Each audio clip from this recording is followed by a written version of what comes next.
el estoicismo hay una manera de entender la vida muy pragmática que nos puede venir muy bien en el siglo XXI como consejo a la hora de enfocar nuestro día a día. Epicteto decía que toda persona debería de comenzar planteándose lo siguiente para tomar buenas decisiones. ¿Qué cosas dependen de mí en la vida y qué cosas no dependen de mí en la vida?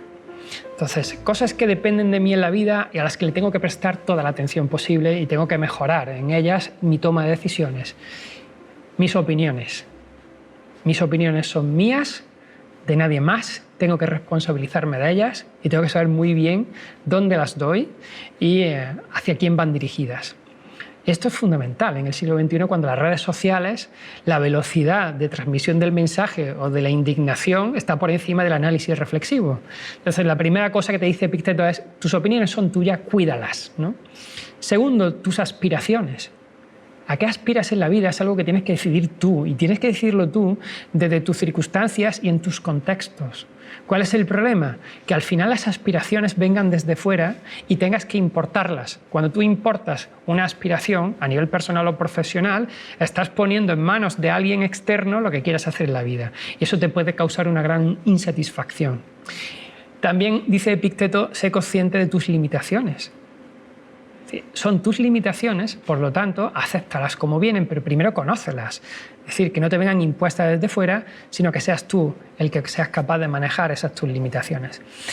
Y por contra, cosas que no dependen de ti y a las que no le deberías de prestar tanta atención o no te deberían de afectar tanto desde el principio, las opiniones de los demás. Es decir, los demás van a opinar constantemente de nosotros. Dice, bueno, intenta darle la medida oportuna a cada opinión. Yo en esto siempre añado, ¿no? Las personas que quieres y las que percibes que te quieren, sus opiniones son muy positivas para ti porque en realidad son personas que tienen aprecio, ¿no? Pero el resto de opiniones, y en esto las redes sociales están a la orden del día, pueden hacerte mucho daño, tanto positiva como negativamente. Y esto es algo que me gusta destacar cuando intento educar a nuestros chavales en el uso de las nuevas tecnologías.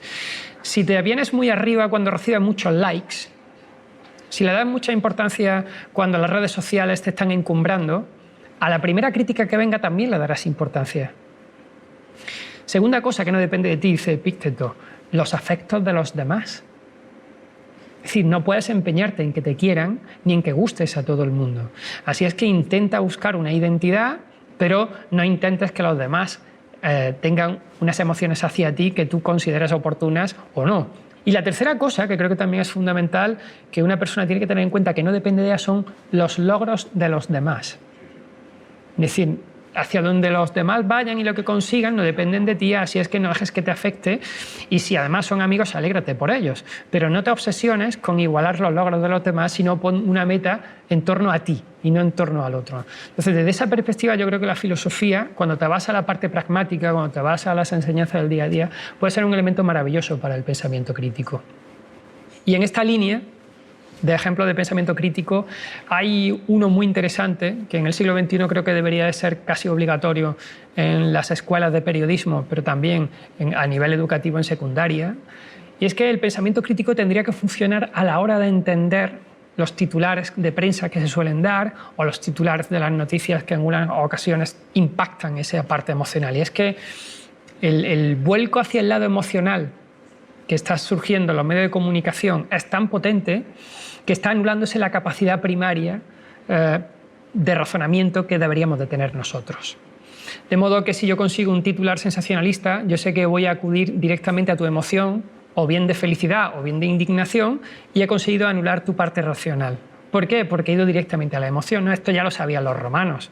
Cuando en el año 80 el emperador Tito inaugura el Coliseo, lo hace porque, en primer lugar, consigue acabar la obra, ¿vale? Pero lo hace porque en el 79 había estallado el Vesubio y se había llevado por delante Pompeya y el Culano, y en el 80 un incendio asola un tercio de Roma, y encima una plaga, creemos que era la peste, se carga la otra parte. Entonces Tito ve que su reinado estaba a punto de claudicar y decide inaugurar el Coliseo, acelera la finalización del mismo y lo inaugura. Y da 100 días con sus mañanas y tardes de espectáculo gratuito para todo el pueblo de Roma. Y todos los días en los sótanos del Coliseo se hacían 1000 hogazas de pan y se repartían en los descansos a todo el público. A partir de ahí, cuando terminaron los espectáculos, el reinado de Tito permaneció sin ningún problema porque sabía que se había ganado al público a base de dos cosas muy sencillas, que es pan y circo, ¿no? Bueno, pues en el siglo XXI el pensamiento crítico tiene que estar teledirigido para darnos cuenta de que si no utilizamos esa capacidad de análisis de la realidad, al final se impone el circo y estás constantemente en una dinámica de entretenimiento que hace que no estés atento a lo que realmente hay de fondo. De ahí mi insistencia, ¿no?, mucho en que intentemos educar a la gente desde una perspectiva con un foco de apertura ancha, porque si olvidamos el contexto, al final, cuando descontextualizas, estás olvidando la verdad y la realidad.